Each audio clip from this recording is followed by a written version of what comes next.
আরেকটি MCQ short tricks নিয়ে আবার ফিরে আসলাম। এবার দেখো কোশ্চেনটা কি?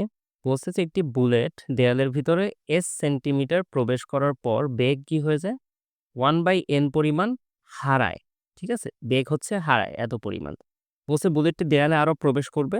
এই হচ্ছে সেই শর্ট ট্রিক্সটা যে আমরা এই ধরনের কোশ্চেন সাধারণত সলভ করি এই সূত্রটা দিয়ে। v² = u² + 2as এই সূত্রটা দ্বারা সলভ করি। এই সূত্রটা ২ বার এপ্লাই করি। ১ম বার হচ্ছে আমরা অ্যাক্সিলারেশন মানে ত্বরণ বের করি। তারপরের বার হচ্ছে আমরা s এর ভ্যালুটা বের করি। ঠিক আছে? কিন্তু না, আমরা যদি s প্রাইম এর ভ্যালুটা ডিরেক্ট বের করতে চাই, ঠিক আছে?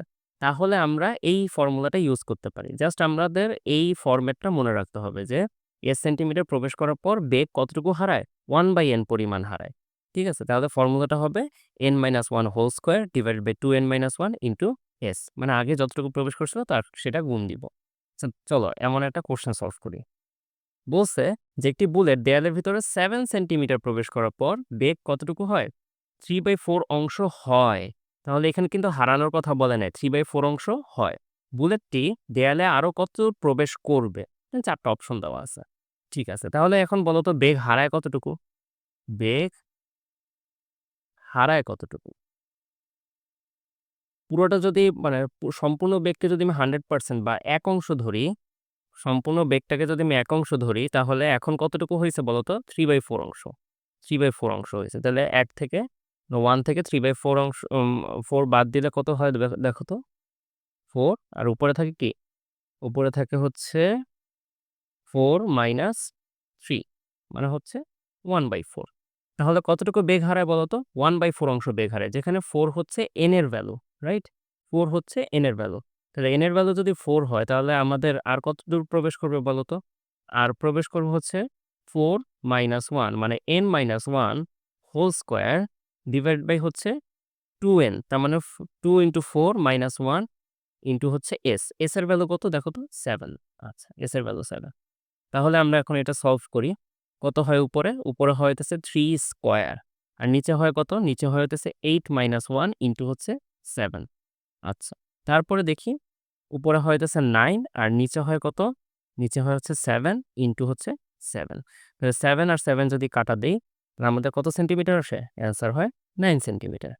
ঠিক আছে? তাহলে অ্যান্সার কত? এখানে ঘ 9 সেন্টিমিটার। তাহলে বেগ যদি 3/4 অংশ হয় তাহলে বেগ কতটুকু হারায় সেইটা আমাদেরকে আগে বের করতে হবে। দেন এখান থেকে n এর ভ্যালু বসায় দিব, আমাদের অ্যান্সার চলে আসবে। এটা ১ মিনিটের ভিতরে বা ৩০ সেকেন্ডের ভিতরেই করা সম্ভব। এখন আমরা যাতে কনফিউশন না হয় আরো একটা কোয়েশ্চেন সলভ করি চলো।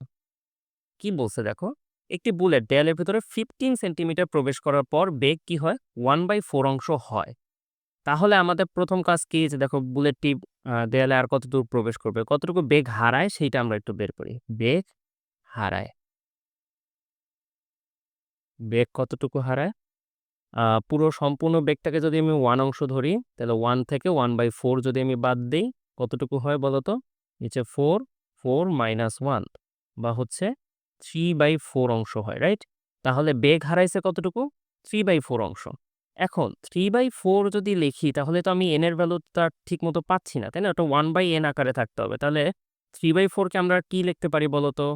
3/4 কে আমরা চাইলে এভাবে লিখতে পারি না? 1/4/3 কারণ এই 4/3 উল্টায় গেলেই তো 3/4 হয়, রাইট? তাহলে 1/4/3 তাহলে এটাই কি হবে বলো তো? এটাই হবে আমাদের n এর ভ্যালু। এটাই হবে কি আমাদের n এর ভ্যালু। আচ্ছা। এবার আমরা n এর ভ্যালু পাইলাম। n এর ভ্যালু পাওয়ার পর হচ্ছে আমরা s প্রাইম এর মান বের করি। তার মানে হচ্ছে আর কতদূর প্রবেশ করবে? আর কতদূর প্রবেশ করবে? n - 1 হোল স্কয়ার তার মানে কি? 4/3 - 1 এটার whole square divide by 2n n এর ভ্যালু কত? 4/3 2n - 1 হচ্ছে s। s এর ভ্যালু কত? 15 15 বসাইলাম।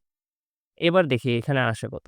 এখানে আসে হচ্ছে 4/3 তার মানে হচ্ছে এখানে যদি আমি 3 লসাগু হয় তাহলে 4 - 3 এটা হোল স্কয়ার। আর নিচে কত আসতেছে? নিচে আসতেছে হচ্ছে আমি যদি 3 লসাগু নেই তাহলে হচ্ছে 8 - 3 হচ্ছে 50 ওকে। এরপরে কি আসে দেখি?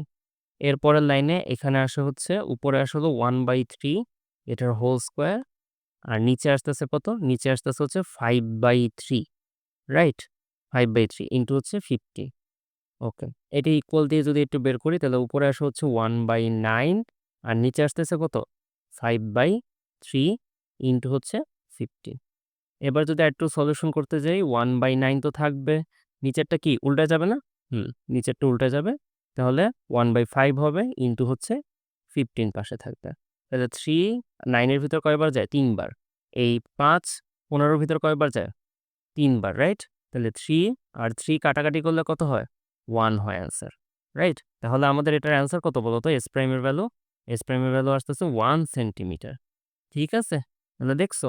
এইখানে আমাদের বেগ হারাইছিল কতটুকু বলো তো? বেগ হারাইছে এখানে 3/4 অংশ। 3/4 অংশ তো রাখা যাবে না। তাহলে এটা 1/n আকারে আনতে হবে। 1/n আকারে আনার জন্য আমরা এটাকে কি করলাম? 4/3 লিখলাম নিচে। ঠিক আছে? তাহলে আমরা n এর ভ্যালু পাইছি, সেখান থেকে s প্রাইম এর ভ্যালু বের করছি। তাহলে দেখো তো 1 সেন্টিমিটার আছে কিনা অপশনে? হ্যাঁ, ক নাম্বারে আছে। দেখছো? তাহলে একটা এমসিকিউ তোমরা কত সহজে এখানে সলভ করতে পারলা জাস্ট একটা ট্রিক্স এপ্লাই করে। ঠিক আছে? নেক্সট আরো দেখা হবে ইনশাআল্লাহ। আল্লাহ হাফেজ।